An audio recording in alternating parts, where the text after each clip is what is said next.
Hello guys, welcome to our channel Edu Pro. पिछले class में हम लोग डिस्कस किया था गैसियस स्टेट, उसके प्रॉपर्टीज और अलग अलग फैक्टर्स के बारे में। पूरा चैप्टर में जितने पॉइंट्स हैं मैंने आपको अच्छे से समझा दिया था उसमें। तो आज की क्लास में मैंने कुछ क्वेश्चंस लिया है हैंड पिक करके, 5 या 6 क्वेश्चन, ज्यादा क्वेश्चंस नहीं है पर मैंने हैंड पिक करके लिया है। और जो प्रीवियस ईयर का जो ट्रेंड है जो फॉलो हो रहा है, मैंने उसको आंख में रखते हुए मैंने क्वेश्चन सेट किया है। तो आइए उनको सॉल्व करते हैं। कोई भी क्वेश्चन आपको दिखे तो पहले आप पॉज करके उसको अच्छे से ट्राई करें, और फिर अगर आपसे नहीं हो या फिर आपसे हो जाए तो आके सोल्यूशन देखें ताकि आपको सही है कि नहीं। ठीक है, तो आइए स्टार्ट करते हैं। पहला में क्या है ना, हम लोग को वॉल्यूम टेम्परेचर ग्राफ। मेरा वॉइस थोड़ा आपको डाउन लगेगा, मेरा तबीयत थोड़ा ठीक नहीं है, तो प्लीज थोड़ा एडजस्ट कर लीजिए आज एक दिन के लिए। तो इसमें क्या है ना, एक वॉल्यूम टेम्परेचर ग्राफ दिया हुआ है कांस्टेंट प्रेशर पे, और बोला गया है कि हम लोग को करेक्ट ऑर्डर ऑफ प्रेशर निकालना है। इन तीनों में से ये जो तीन है, ये वीटी ग्राफ में इनका प्रेशर कांस्टेंट है। सिंगल ग्राफ में ये जो P2 है, जैसे ये P2 है, इसका पूरा ग्राफ, थ्रू आउट का ग्राफ ये कांस्टेंट है। P3 भी का भी सेम केस है और P1 का भी सेम केस है। हम लोग को इनका ऑर्डर पता करना है। तो पहले तो ये दिया हुआ है आइडियल गैस, तो इसमें आइडियल गैस इक्वेशन हम लोग लगा सकते हैं कि PV इक्वल टू nRT।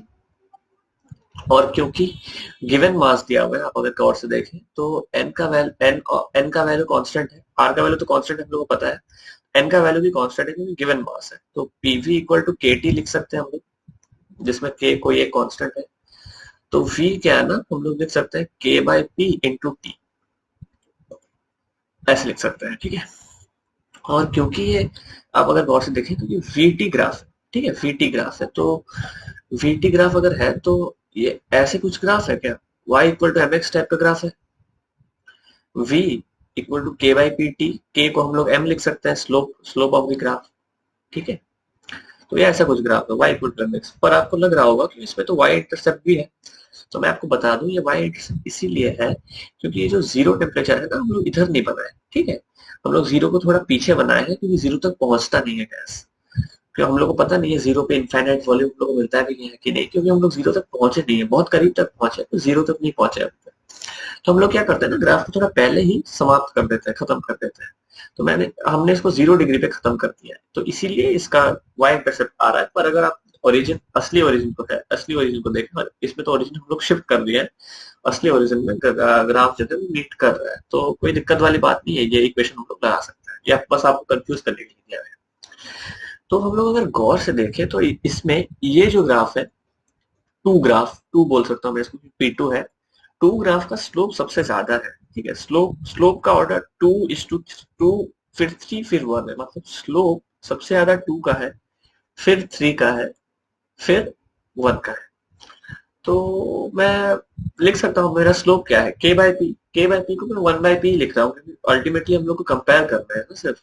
तो मैं 1/p लिख रहा हूँ। 1/p2 is greater than 1/p3 is greater than 1/p1। इसको आप के भी लिख सकते हैं, कोई दिक्कत नहीं है, पर at the end of the day कोई फर्क नहीं पड़ता। हम लोग के पॉजिटिव है, हम लोग को पता है पॉजिटिव कांस्टेंट है।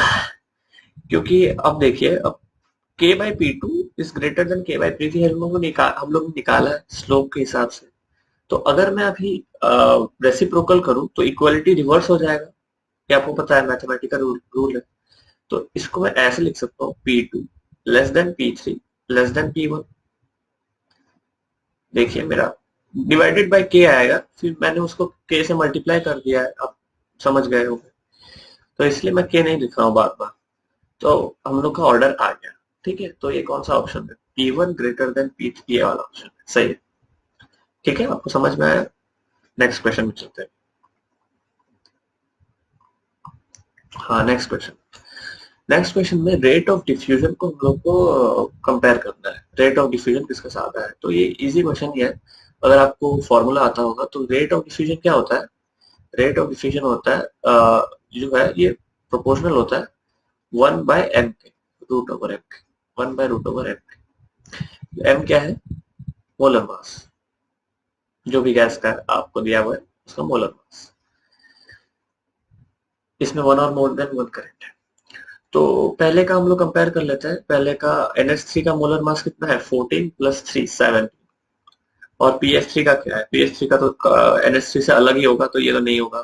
पीएच3 का इसका 32 होता है शायद, तो 31 होता है शायद, 31 प्लस 3 34 तो अलग ही होगा, क्योंकि एच कॉमन है, पी और एन अलग है, तो कैलकुलेट करने का जरूरत नहीं है। एनओ, एनओ का क्या होता है, 14 प्लस 16 30। और C2H6 का क्या होता है, 24 प्लस 6 तो 30। ये सही है, इसका मोलर वेट सेम है, तो रेट ऑफ डिफ्यूजन भी सेम होगा। सी। N2, N2 का मोलर वेट क्या होता है, 28 28। और C2H4 का क्या होता है, 12 इंटू 2 24 प्लस 4 28। ये भी सही है। ओ हो, मैंने क्वेश्चन गलत पढ़ा है, मैंने क्वेश्चन गलत पढ़ा है। ये नहीं होगा, इसमें डिफरेंट रेट ऑफ डिफ्यूजन दिया हुआ है, देखिए ऐसे ही कंफ्यूज करता है जी हम लोग को, और केयरलेस मिस्टेक्स हो जाता है अगर अच्छे से क्वेश्चन ना पढ़े तो ये एनओ का क्या है, एनओ का 30 है, एनओ का हमने फाइंड किया है, और इसका तो अलग ही होगा शायद, एनओ और सीओ है 16 और 12, 16 और 12 28। तो ये भी सही होगा, क्योंकि इसमें डिफरेंट रेट ऑफ डिफ्यूजन दिया हुआ है, तो ये दोनों सही हो गए। इजी क्वेश्चन था। चलिए आगे चलते हैं। हाँ ये थोड़ा अच्छा क्वेश्चन है। अगर आपको फिजिक्स में आपने लिक्विड्स जो है वो अच्छे से पढ़ा होगा, तो ये क्वेश्चन आपको हलवा लगेगा। जो लिक्विड फ्लूइड्स, फ्लूइड मैकेनिक्स जो चैप्टर होता है, वो अगर अच्छे से पढ़ा होगा तो ये आपको हलवा ही लगेगा, कोई दिक्कत नहीं होगा। इसमें क्या है ना, एक मैनोमीटर दिया हुआ है हम लोग को, एक मैनोमीटर, एच जी मैनोमीटर, इसमें एच जी भरा हुआ है, और ये हम लोग को मेजर करना है pressure of this gas that is present in the trap manometer. Okay, so atmospheric pressure जो है वो 749 mm ऑफ एच है। ये हम लोग को दिया हुआ है, ये 760 mm नहीं है, क्योंकि ये कहीं और एक्सपेरिमेंट किया होगा, पहाड़ और कहीं पे प्रेशर घट गया इसलिए। तो what is the pressure of the trapped gas, इसका प्रेशर हम लोग को निकालना है। तो ये बेसिक कंसेप्ट हम लोग लगा सकते हैं कि यहाँ पे जो गैस है, ये अगर पी प्रेशर एक्सर्ट करेगा, तो यहाँ पे हर जगह पी होगा, और इस जगह ये जो प्रेशर एक्सर्ट कर रहा होगा वो पी पी होगा, है ना। गैस का ऐसे ही होता है। और यहाँ पे ये तो ओपन ओपन दिया हुआ है ना, ओपन, हाँ ओपन एंडेड दिया हुआ है, ठीक है, ओपन एंडेड बैरोमीटर दिया हुआ है, तो यहाँ पे प्रेशर पी नॉट लग रहा होगा, पी नॉट मतलब एटमॉस्फेरिक प्रेशर। ओके, यहाँ पे पी नॉट लग रहा होगा, और यहाँ पे जो प्रेशर होगा इस जगह पे, इस जगह पे, मैं इस जगह का बात करूं, पॉइंट ए जो यहाँ पे, ठीक है, इस जगह का प्रेशर क्या होगा, P not plus row ji H, हम लोग पढ़े हैं पैस्कल्स लॉ से, पैस्कल्स लॉ ही बोलते हैं शायद इसको, मैं भूल गया हूँ नाम क्या है। तो इस जगह का प्रेशर यह है। अब हम लोग पढ़े हैं स्टैटिक फ्लूइड, अगर फ्लूइड स्टैटिक है मतलब स्टैंडिंग है, फ्लूइड मूव नहीं कर रहा है, एक्सेलरेशन नहीं है फ्लूइड में, तो फ्लूइड में हॉरिजॉन्टल लाइन अगर हम लोग खींचे, परफेक्टली हॉरिजॉन्टल लाइन एकदम स्ट्रेट, तो हर जगह पॉइंट जो प्रेशर होगा वो सेम। मतलब मैं मान सकता हूं अगर ये पॉइंट ए है, मैंने पॉइंट ए कंसीडर किया था, और यहाँ पे मैं सेम लाइन पे अगर पॉइंट बी ए कंसीडर करूं, तो pressure at A equal to pressure at, ये हम लोग बोल सकते हैं, आपको लोग को भी पता होगा, ये बेसिक कंसेप्ट है, ठीक है। तो प्रेशर एट बी क्या होगा, pressure at B, pressure at B तो सिर्फ प्रेशर ऑफ गैस है ना, यही है ना, प्रेशर ऑफ गैस है, क्योंकि सेम लाइन पे था फिगर। तो प्रेशर ऑफ गैस जो है वो इक्वल टू होगा P not plus row ji H, यही होगा ना, P not plus row ji H होगा। अब हम लोग को अरे अरे अरे, हाँ, अब हम लोग को प्रेशर ऑफ गैस पता चल जाएगा कैसे, देखिए रो जी एच जो है मैं उसको सिर्फ हाइट के टर्म्स में ही ले रहा हूँ, ठीक है, क्योंकि क्वेश्चंस में यही दिया हुआ है, मेरा आंसर ऑप्शंस भी देखिए हाइट के टर्म्स में ही है, तो मैं सिर्फ उसको उसके टर्म्स में ही लेता हूँ। प्रेशर, एटमॉस्फेरिक प्रेशर क्या होगा 749, और इसका क्या होगा 290 mm ऑफ एच जी, तो इसमें क्या आएगा 1, यहाँ से 4 पे 0 1 1041, ये होगा आपका आंसर, ठीक है। अब ध्यान रहे ये 1 और मोर देन 1 करेक्ट है, ठीक है। तो मैं क्या करता हूँ ना, इसको, ये mm ऑफ एच जी है, दूसरा यूनिट क्या है एटीएम है, तो मैं इसको क्या करता हूँ ना एटीएम में कन्वर्ट कर देता हूँ। तो हम लोग को पता है कि 760 mm ऑफ एच जी होता है 1 mm, ठीक है, नहीं सॉरी 180 है, 180 180। तो मैं क्या करता हूँ ना, 1041 को भी मैं एटीएम में कन्वर्ट कर लेता हूँ। ये क्या होगा, 1/760 इंटू 1041 एटीएम। तो ये कुछ 1.4 के आसपास आए, है ना। वो 762 760, हाँ 1.4 के आसपास ही आएगा। तो 1.4 के आसपास ये ऑप्शन यही होगा, ठीक है। तो इसको ऐसे ध्यान से करना था, कोई दिक्कत नहीं था। ये अगर आपको फिजिक्स का, मैं बोला ना फिजिक्स का, अगर आपका फ्लूइड मैकेनिक्स थोड़ा सा भी क्लियर है, एकदम फर्स्ट पार्ट में ये सब आता है ना, मैनोमीटर, फिर वेंचुरी मीटर, वो तो बाद में आता है, मैनोमीटर पहले आता है, फिर वो जो होता है बैरोमीटर वो पहले आता है। तो ये अगर आपको थोड़ा भी क्लियर होगा ना तो आप ये कर लोगे आराम से, कोई दिक्कत वाली बात नहीं, ठीक है। एकदम इजी क्वेश्चन। नेक्स्ट में चलते हैं। हाँ, ये थोड़ा मैक्सवेल बोल्ट्जमैन जो कर्व है उसके बीच में, उसके बारे में, तो उसको एक बार ड्रॉ कर लेते हैं, ठीक है, उसके बारे में। तो ऐसे ड्रॉ कर लेते हैं, असर्शन एंड रीजन के बारे में। ये भी शायद से मल्टी करेक्ट है, हाँ। तो वो कुछ ऐसा होता है, आपको भी पता है, ऐसा कुछ होता है, ठीक है। ये क्या होता है आपका, dn by number of molecules, fraction of molecules, और ये होता है स्पीड, ठीक। एक मैक्सिमा आता है आपका, ये v मोस्ट प्रोबेबल होता है, मतलब सबसे ज्यादा मॉलिक्यूल्स, ये जो स्पीड है यहाँ पे, ये जो स्पीड है यहाँ पे, जो स्पीड आ रहा है, ये सबसे ज्यादा मॉलिक्यूल्स है, नंबर ऑफ मॉलिक्यूल्स इधर है, ये सबसे ज्यादा है, और ये जो स्पीड आ रहा है ये उसको पोजेस करते हैं, ओके। तो इसको करते हैं। तो क्या दिया हुआ है, maxima in the plot of dn versus speeds pertains to average speed. नहीं, ये गलत बात है, क्योंकि ये मोस्ट प्रोबेबल स्पीड को परटेन करता है, तो ये तो गलत बात है, sorry.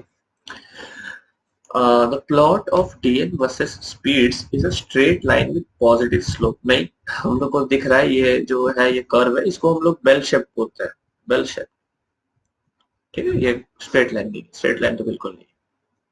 Next, the value of RMS speed increases with increase in temperature. ये बिल्कुल सही बात है। VRMS का फॉर्मूला हम लोग को पता है, 3RT/m, ठीक है, 3RT/m। तो कोई भी अगर गैस कांस्टेंट हो तो m भी कांस्टेंट ही हो जाएगा उसका। तो सिर्फ टेम्परेचर पे ही डिपेंड करता है। VRMS directly proportional to root of temperature. तो टेम्परेचर के इंक्रीज होने से VRMS भी बढ़ता है, तो ये सही है, ये सही है। Next, area under the curve gives the total number of molecules. बिल्कुल सही है। ये जो एरिया है, ये जो एरिया है इसके अंदर, ये टोटल नंबर ऑफ मॉलिक्यूल्स देता है। हम लोग को इसका एरिया फाइंड आउट करके टोटल नंबर ऑफ मॉलिक्यूल्स मिल जाता है जो गैस में है। तो ये बात भी बिल्कुल सही है, ठीक है। तो ये दोनों ऑप्शन सही है,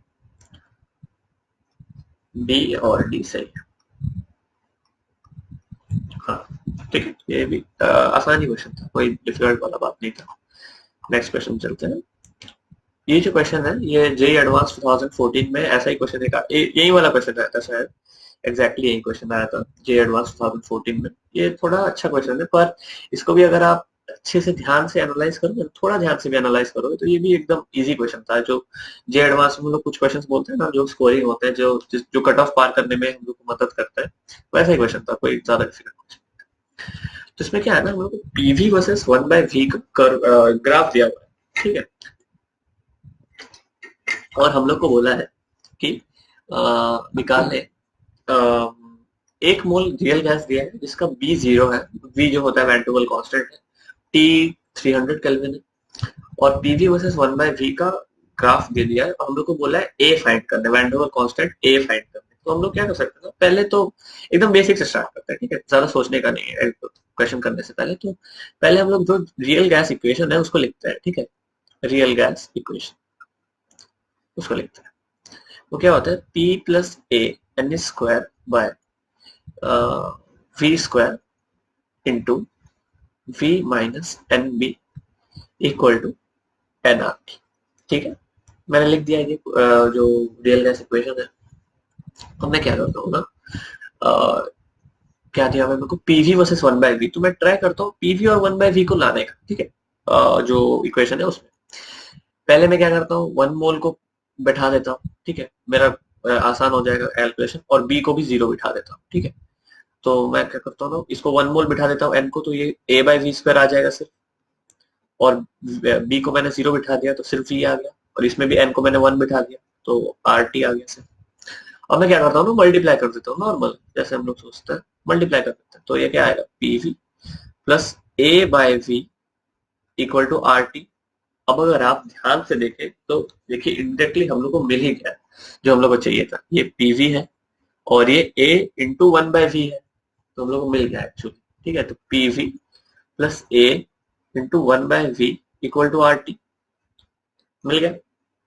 पीवी क्या है, y एक्सिस पे है और 1/v x एक्सिस पे है, तो पीवी को इधर ही रहने देता है, इसको minus a into 1/v plus R T में ले जाता है, ठीक है।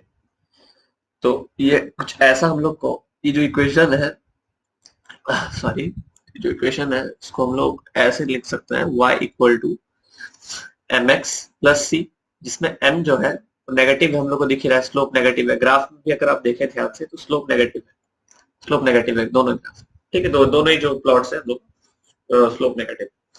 तो हम लोग क्या करते हैं ना, अभी हम लोग a चाहिए, ठीक है, हम लोग को a चाहिए, तो हम लोग को पता है ग्राफ से कि स्लोप जो है वो माइनस a, ठीक है। तो हम लोग के पास तो ऑब्जर्वेशन है, हम लोग ग्राफ का स्लोप फाइंड कर लेते हैं। हम लोग 2 पॉइंट ले लेते हैं, एक पॉइंट आपका ये दिख रहा है आपको, नहीं दिख रहा ना शायद, ये वाला पॉइंट और एक ये वाला पॉइंट।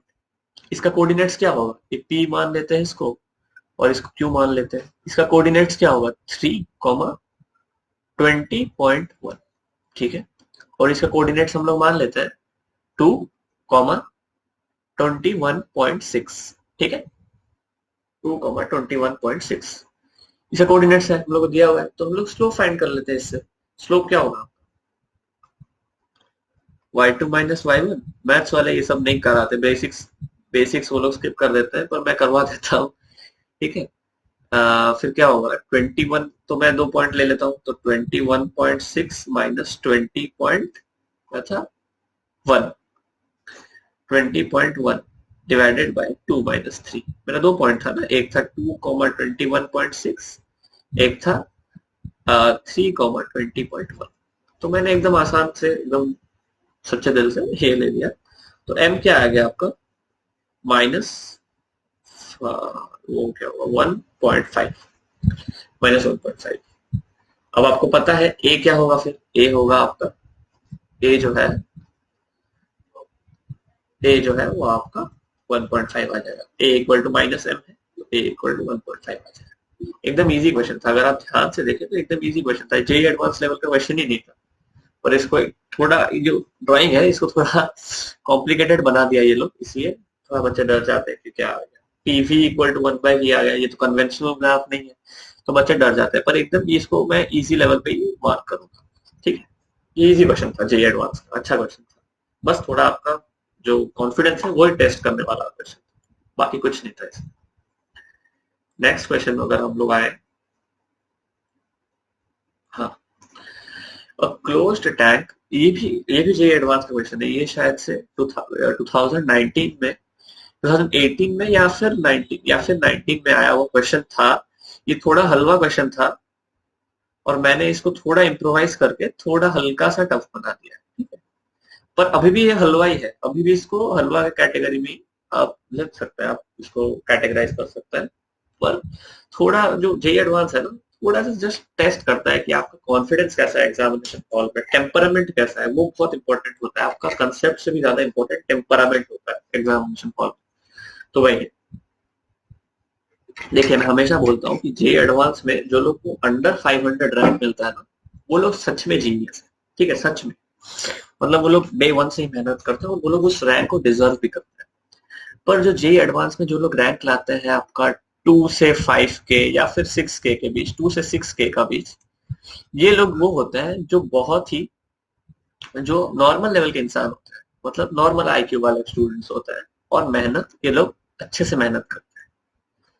और सबसे इंपॉर्टेंट, इनका टेम्परामेंट जो होता है वो एग्जामिनेशन हॉल में बहुत सही होता है, तो यही इन लोग को बूस्ट कर देता है, ठीक है। तो आप जस्ट टेम्परामेंट भी अगर सही रखें ना, आपको बहुत अच्छा रैंक मिल सकता है जे कुछ नहीं है वैसे, ठीक है।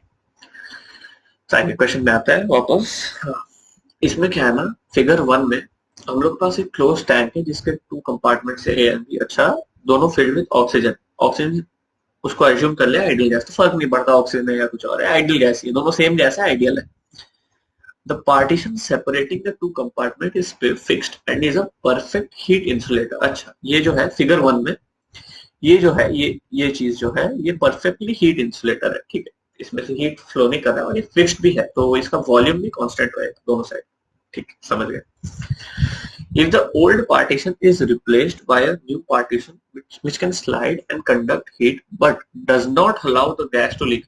अच्छा, ये क्या है ना, ये गैस का अगर प्रेशर दिया हुआ है, प्रेशर अगर गैस इस पे दे तो ये स्लाइड कर सकता है एक दूसरे पे। फिगर 2 का बात कर रहा हूं मैं, तो स्लाइड कर सकता है एक दूसरे पर ये जो गैस है ये इधर नहीं आ सकता, ठीक है, इधर नहीं आ सकता, या फिर ये गैस इधर नहीं जा सकता, ठीक है।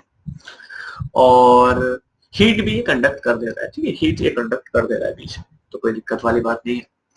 The volume meter cube of compartment A after the system attain equilibrium. अच्छा, ये तो ये स्लाइड करते करते एक ऐसा पॉइंट आएगा जहां से जब ये इक्विलिब्रियम में आ जाएगा, ठीक है, तो तब हम लोग को ये वॉल्यूम, ये वाला वॉल्यूम फाइंड करना है कंपार्टमेंट ए का, ये वाला वॉल्यूम फाइंड करना है, ठीक है। तो स्टार्ट करते हैं एकदम basic brute force approach method जिसको बोलते हैं हम लोग, एकदम लेमैन तरीके से, ठीक है। फिगर 1 ठीक है, फिगर 1 को अगर हम एनालाइज करते हैं पहले, फिगर 1 में 2 साइड है, ए और बी, ठीक है, ए और बी। तो मैं क्या करता हूँ ना, पहले दोनों को अलग अलग एनालाइज कर लेता हूँ, क्योंकि फिगर 1 में क्या है ना, दोनों वो जो फिक्स भी है और हीट इंसुलेटर भी है, तो दोनों में कोई कनेक्शन ही नहीं है। तो इसमें मैं एनालाइज कर लेता हूँ इसका वॉल्यूम, इसका प्रेशर और इसका नंबर ऑफ मोल्स, और इसका वॉल्यूम, इसका प्रेशर और इसका नंबर ऑफ मोल्स, ठीक है। ये दोनों मैं तीनों मैं लिख लेता हूँ। इसका वॉल्यूम क्या है, 1 मीटर क्यूब 5 बार, और टेम्परेचर भी है। अच्छा, ठीक है, तो टेम्परेचर भी है, टेम्परेचर और number of moles of A, ठीक है। ये टेम्परेचर, ये number of moles of B इधर से आया। तो वॉल्यूम क्या है, 1 मीटर क्यूब है, प्रेशर क्या है 5 बार, इधर 3 मीटर क्यूब है, इधर 5 बार है, इधर 300 केल्विन है, और इधर 400 केल्विन है। अच्छा, और इधर 1 बार है, 300 केल्विन है, इधर 1 बार है और 300 केल्विन है, इधर 400 केल्विन है, 400। तो हम लोग क्या करते हैं ना, नंबर ऑफ मोल्स ऑफ ए और बी निकाल लेते हैं। नंबर ऑफ मोल्स क्या हो, पीवी क्या होता है, पीवी इक्वल टू एनआरटी होता है, तो नंबर ऑफ मोल्स क्या होगा, पीवी बाय आरटी, बेसिक बात है, बार बार नहीं बोलूंगा। तो पीवी क्या है ना, आप अगर गौर से देखें तो ये जो यूनिट्स है ना, ये मीटर क्यूब इसलिए दिया है ताकि आप कंफ्यूज हो, ठीक है। बेसिक बात यही है, ताकि आप इसको लीटर में कन्वर्ट करने जाओ फिर बेकार कैलकुलेशन। गौर से देखिए, इन दोनों का जो यूनिट्स है हर जगह सेम, तो कोई फर्क नहीं पड़ता आप क्या यूनिट ले रहे हो, एंड में रेशियो लोगे तो कट जाएगा, कोई दिक्कत नहीं है, आप सेम यूनिट ले रख लो, यूनिट को बिठाओ ही, ठीक है। तो पहले क्या आता है आपका, एन ए क्या आता है, पीवी बाय आर टी, तो पी क्या है 5, वी क्या है 1 डिवाइडेड बाय आर इंटू 400, तो 5 बाय 400 आर, ये आया एन ए। एन बी क्या आएगा आपका 3 पीवी 3 डिवाइडेड बाय 300 आर, यार हम लोग को दोनों का इंडिविजुअल नंबर ऑफ मोल्स मिल गया। अब देखिए अच्छा पार्ट, क्वेश्चन में दिया हुआ है कि ये जो कंपार्टमेंट है, ये जो कंपार्टमेंट है फिगर 2 में, ये does not allow gas to leak across है। ये बहुत इंपॉर्टेंट चीज है, ठीक है। मतलब जो यहाँ पे number of moles of A था और यहाँ पे जो number of moles of B था, यहाँ पे भी बिल्कुल सेम होगा, यहाँ पे भी number of moles of A वही रहेगा और number of moles of B वही रहेगा जो हम लोग निकाले थे, ठीक है। ये हम लोग कैलकुलेट कर चुके हैं, ठीक है। अब क्या है ना, इसमें एक पॉइंट आएगा, ये तो हम लोग इक्विलिब्रियम में डिस्कस करना है। तो इक्विलिब्रियम में क्या होगा ना, इक्विलिब्रियम में क्या होगा, यहाँ से जो प्रेशर पड़ रहा है, दूसरा कलर यूज करता हूँ, यहाँ पे जो प्रेशर हो रहा है ए की वजह से, ये पी ए है, मैं एक बार मिटा देता हूँ इसको, आप अच्छे से समझो, ये पी ए है, और यहाँ पे जो प्रेशर आ रहा है पी बी के तरफ से, तो at equilibrium P A equal to P B हो जाएगा, हो जाएगा ना, पी इक्वल टू पीबी हो जाएगा, ये बात है। नेक्स्ट बात, ये जो दिया हुआ है, ये जो कंडक्टिंग वायर है, पी इक्वल टू पीबी हो गया तो प्रेशर का जनरेट चला गया, ठीक है। ये जो दिया हुआ है और दूसरा पॉइंट दिया हुआ है, देखिए ये जो ओल्ड रिप्लेस जो न्यू पार्टीशन है वो स्लाइड तो कर ही सकता है, स्लाइड करने की वजह से उसने प्रेशर को इक्वेट करवा दिया, हम लोग के लिए इजी करवा दिया। और नेक्स्ट वो क्या कर सकता है ना, वो कंडक्ट भी कर सकता है हीट। देखिए कितना इजी कर दिया क्वेश्चन। तो टेम्परेचर को भी वो हम लोग के लिए इक्वल कर देगा। तो इक्विलिब्रियम में क्योंकि ये हीट फ्लो कर सकता है तो आपको पता है एट इक्विलिब्रियम दोनों साइड का टेम्परेचर भी सेम हो जाएगा। समझ गए, बिल्कुल एकदम हलवा हो गया क्वेश्चन। तो एंड में क्या बचता है, देखिए एंड में क्या बचता है, देखिए हाँ, अब देखिए और एक कंसेप्ट, यहाँ पे जो वॉल्यूम है, इसका जो वॉल्यूम है ये वाला, ये क्या है 1 मीटर क्यूब है, और इसका जो वॉल्यूम है ये क्या है 3 मीटर क्यूब है। तो टोटल वॉल्यूम जो है, टोटल वॉल्यूम 1 + 3 4 मीटर क्यूब आए। अब टोटल वॉल्यूम तो कांस्टेंट ही रहेगा ना, टोटल वॉल्यूम थोड़ी ना चेंज हो जाएगा, टोटल वॉल्यूम तो इसमें भी कांस्टेंट ही रहेगा क्योंकि कंटेनर सेम है, एकदम सेम है, बस मैंने स्लाइडिंग जो वो है स्लाइडर को उसको चेंज किया है, तो टोटल वॉल्यूम तो सेम रहेगा बिल्कुल। दोनों का इंडिविजुअल वॉल्यूम चेंज हो जाएगा। मान लीजिए इसका 1 था, इसका 3 था, तो वो हो सकता है 2 और 2 हो जाए या फिर 3 और 1 हो जाए, वो चेंज हो सकता है, पर सम टोटल वॉल्यूम तो कांस्टेंट रहेगा ना, जानने वाली बात। अब देखिए अगर मैं फिगर 2 के लिए आइडियल गैस इक्वेशन लगाऊं, ठीक है, तो इसमें हम लोग को पता है कि P जो है कांस्टेंट है, दोनों साइड सेम है, ठीक है। T जो है दोनों साइड सेम है, R जो है दोनों साइड सेम है। तो बस यही फर्क पड़ता है कि वॉल्यूम चेंज है, तो वॉल्यूम जो है वो directly proportional to number of moles है, ठीक है। ये है। तो हम लोग बोल सकते हैं कि VA/VB is equals to NA/NB, बोल सकते हैं ना, ये बोल सकते हैं। अब देखिए टोटल वॉल्यूम आपका इतना इजी सम हो गया, देखिए टोटल वॉल्यूम आपका 4 मीटर क्यूब है, तो वॉल्यूम ऑफ ए हम लोग मान लेते हैं, हम लोग को देखिए हम लोग क्वेश्चन में बोला है कि वॉल्यूम ऑफ ए निकालना है, कंपार्टमेंट ए निकालना है, ठीक है। तो हम लोग मान लेते हैं वीए को हम लोग एक्स मान लेते हैं, एक्स मीटर क्यूब मान लेते हैं, तो वीबी क्या हो जाएगा आपका 4 - x मीटर क्यूब। नॉर्मल बात है, एकदम इजी बात है। तो VA/VB हम लोग को क्या हो जाएगा x/4 - x equal to NA/NB। हम लोग तो निकाल चुके हैं, NA क्या 5/400R, 5/400R इंटू NB क्या होगा 300, 3/300R, तो NA/NB है तो 300/3R। तो एकदम इजी हो गया, इजी पीजी, ये हो गया। तो इसको क्रॉस मल्टीप्लाई करने से क्या आएगा 20 - 5x इक्वल टू 4x। तो x क्या आएगा आपका 20/9 मीटर क्यूब। तो ये आंसर आपका शायद से 2.22 ऐसा हो जाएगा मीटर क्यूब। ये न्यूमेरिकल टाइप था आपका, डेसिमल टाइप था। तो इसका आंसर हो गया आपका, इसका जो आंसर है, आंसर वो हो गया 2.22। एकदम इजी क्वेश्चन ही था, बस थोड़ा आपको दिमाग लगाना था और थोड़ा सा कंसेप्ट को आपको स्ट्रॉन्ग अगर हो जाता ना तो ये आराम से हो जाता, ठीक है। तो होप आपको ये सेशन अच्छा लगा। नेक्स्ट चैप्टर हम लोग को शुरू करेंगे शायद से, जो भी आप ठीक लगेगा हम लोग को इस सिचुएशन के हिसाब से हम लोग शुरू करेंगे। All the best for your preparation, thank you.